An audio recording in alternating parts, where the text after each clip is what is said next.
ಪಾಕ್ ಮೇಲೆ ಯುದ್ಧಕ್ಕೆ ಸಿಕ್ಕಿದೆಯಾ ಹಲವು ಮುನ್ಸೂಚನೆ. ಸೇನಾ ಮುಖ್ಯಸ್ಥರ ಜೊತೆಗೆ ರಕ್ಷಣಾ ಸಚಿವರು ಸಭೆಯನ್ನ ಮಾಡ್ತಿದ್ದು ಬಲ ತೋರಿದ ಭಾರತೀಯ ಭೂಸೇನೆ ನೌಕಾಸೇನೆ ಗಡಿಗಳಲ್ಲಿ ನಿರ್ಮಿಸಲಾಗಿರುವ ಬಂಕರ್ ಕ್ಲೀನಿಂಗ್ ಅನ್ನ ಮಾಡ್ತಿದ್ದು ಜಮ್ಮು ಕಾಶ್ಮೀರದ ಸರ್ಕಾರಿ ಆಸ್ಪತ್ರೆಗಳಲ್ಲಿ ಅಲರ್ಟ್ ಮಾಡಲಾಗಿದ್ದು 3 ಸೇನಾ ಮುಖ್ಯಸ್ಥರ ಜೊತೆಗೆ ಮೀಟಿಂಗ್ ಅನ್ನ ನಡೆಸ್ತಾ ಇದ್ದಾರೆ. ಸೇನಾ ಮುಖ್ಯಸ್ಥರ ಜೊತೆಗೆ ರಕ್ಷಣಾ ಸಚಿವ ರಾಜನಾಥ್ ಸಿಂಗ್ ಮಾತುಕತೆಗೆ ಮುಂದಾಗಿದ್ದಾರೆ. ಹಿಂದೆ ಮೋದಿ ಅವರ ಜೊತೆಗೂ ಕೂಡ 45 ನಿಮಿಷಗಳ ಕಾಲ ಮಾತುಕತೆಯನ್ನ ನಡೆಸಿದ್ರು. ಇದೀಗ ಸೇನಾ ಮುಖ್ಯಸ್ಥರೊಟ್ಟಿಗೆ ಮಾತುಕತೆಯನ್ನ ನಡೆಸ್ತಾ ಇದ್ದಾರಂತೆ ರಾಜನಾಥ್ ಸಿಂಗ್. ಸೇನಾ ಮುಖ್ಯಸ್ಥರ ಜೊತೆಗೆ ಸಭೆಯನ್ನ ರಾಜನಾಥ್ ಸಿಂಗ್ ನಡೆಸಿದ್ದು ಯಾವ ರೀತಿಯಾಗಿ ಮುಂದಿನ ಹೋರಾಟಗಳು ರೂಪುರೇಷೆಗಳು ಅನ್ನೋದ್ರ ಕುರಿತು ಮಾತುಕತೆಯನ್ನ ಹಾಗಾದ್ರೆ ನಡೆಸಿದ್ರ. ಬಲ ತೋರಿದ ಭಾರತೀಯರ ಭೂಸೇನೆ ನೌಕಾಸೇನೆ ಪಾಕ್ಗೆ ಭಾರತ ಕೊಟ್ಟಿದೆಯಂತೆ ಶಾಕ್ ಟ್ರೀಟ್ಮೆಂಟ್. ಪಾಕ್ಗೆ ಚೀನಾ ಟರ್ಕಿ ಬೆಂಬಲವನ್ನ ಕೊಟ್ಟಿದ್ದು ಭಾರತ ಕೊಟ್ಟ ಶಾಕ್ ಟ್ರೀಟ್ಮೆಂಟ್ ವರ್ಕ್ ಆಗೋದಿಕ್ಕೆ ಸ್ಟಾರ್ಟ್ ಆಗಿದೆಯಂತೆ. ಸಿಕ್ಕ ದೇಶಗಳ ಹತ್ರ ಹೋಗಿ ರಕ್ಷಣೆಯನ್ನ ಬೇಡ್ತಾ ಇದೆಯಂತೆ ಪಾಕಿಸ್ತಾನ.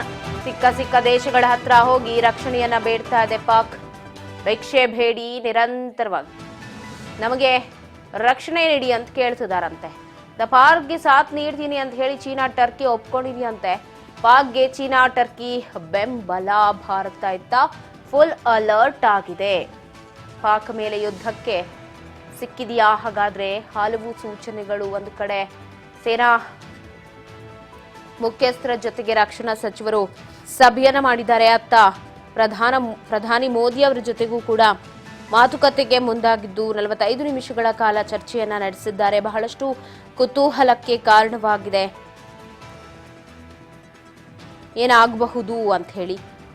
ಒಂದು ಕಡೆ ಯುದ್ಧದ ಕಾರ್ಮೋಡ ಕವಿಯತ್ತ ಅಂತ ಹೇಳಿ, ಇನ್ನೊಂದು ಕಡೆ ಕಾಶ್ಮೀರದಲ್ಲಿ ಆಗಿರುವಂತಹ ಈ ಒಂದು ಭಯೋತ್ಪಾದನೆ ವಿಚಾರದಲ್ಲಿ ತನಿಖೆ ಆಗಬೇಕು ಅಂತ ಪಾಕಿಸ್ತಾನಿಗಳೇ ಹೇಳ್ತಾ ಇದ್ದಾರೆ.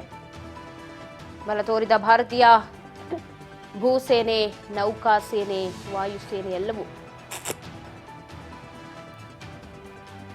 ಸದ್ಯ ಎನ್ಐಎ ಟೀಮ್ ಕೂಡ ಆಕ್ಟಿವ್ ಆಗಿದೆ ಉಗ್ರರನ್ನ ಸದೆ ಬಡಿಲಿಕ್ಕೆ.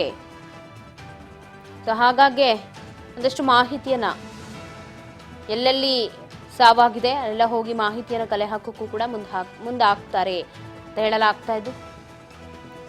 ಸಿಕ್ಕ ದೇಶಗಳ ಹತ್ರ ಹೋಗಿ ಇನ್ನೊಂದು ಕಡೆ ಪಾಕಿಸ್ತಾನ ಬೇಡಿಕೆಯನ್ನ ಇಡ್ತಾ ಇದೆಯಂತೆ, ನನಗೆ ಸಪೋರ್ಟ್ ಮಾಡಿ ಅಂತ ಹೇಳಿ. ಭಿಕ್ಷೆ ಬೇಡಿ ನಿಂತಿದೆ ಪಾಕ್. ಅದಕ್ಕೀಗ ಚೀನಾ ಟರ್ಕಿ ಸಾಥ್ ಕೊಟ್ಟಿದೆ, ನಾವು ನಿಮ್ ಜೊತೆಗಿರ್ತೀವಿ ಅಂತ. ಬೆನ್ನಲ್ಲೇ ಭಾರತ ಕೂಡ ಅಲರ್ಟ್ ಆಗ್ತಾ ಇದೆ. ಮೋದಿ ಜೊತೆಗೆ ರಕ್ಷಣಾ ಸಚಿವರ ಮಾತುಕತೆಗೆ ಮುಂದಾಗ್ತಿದ್ರೆ ಇತ್ತ ಸೇನಾ ಮುಖ್ಯಸ್ಥರೊಟ್ಟಿಗೂ ಕೂಡ ಮಾತುಕತೆಯನ್ನ ಮಾಡ್ತಾರೆ ಅನ್ನೋ ಮಾಹಿತಿ ಸದ್ಯ ಲಭ್ಯವಾಗಿದೆ.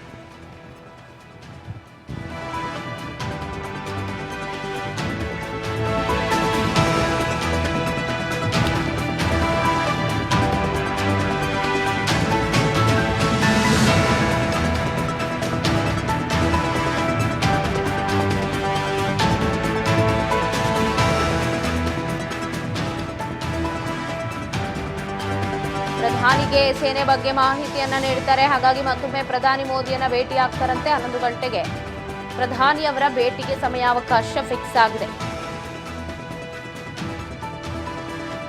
ಸೇನಾ ಮುಖ್ಯಸ್ಥರ ಜೊತೆಗೆ ಈಗಾಗಲೇ ಸಭೆ ನಡೆಸಿದ್ದಾರೆ. ಕ್ಷಣಗಳಲ್ಲಿ ನಮೋ ಭೇಟಿ ಆಗ್ತಾರೆ ರಾಜನಾಥ್ ಸಿಂಗ್. ಸೇನಾ ಮುಖ್ಯಸ್ಥರ ಜೊತೆಗೆ ಏನು ಟಾಪಿಕ್ ಡಿಸ್ಕಸ್ ಆಯಿತು, ಯಾವ ರೀತಿಯ ಹೋರಾಟ ಇರುತ್ತೆ ಮುಂದಿನ ದಿನಗಳಲ್ಲಿ, ಇದೆಲ್ಲದರ ಬಗ್ಗೆ ಮಾಹಿತಿಯನ್ನ ಕೊಡಲಿಕ್ಕೆ ಮೋದಿ ಅವರ ಜೊತೆಗೆ ಮತ್ತೊಮ್ಮೆ ಮಾತುಕತೆಗೆ ಮುಂದಾಗಲಿದ್ದು 11 ಗಂಟೆ ಸುಮಾರಿಗೆ ಮೋದಿ ಅವರು ಟೈಮಿಂಗ್ ಅನ್ನ ಕೊಟ್ಟಿದ್ದಾರಂತೆ ಮೀಟಿಂಗ್ ಅನ್ನ ನಡೆಸಲು.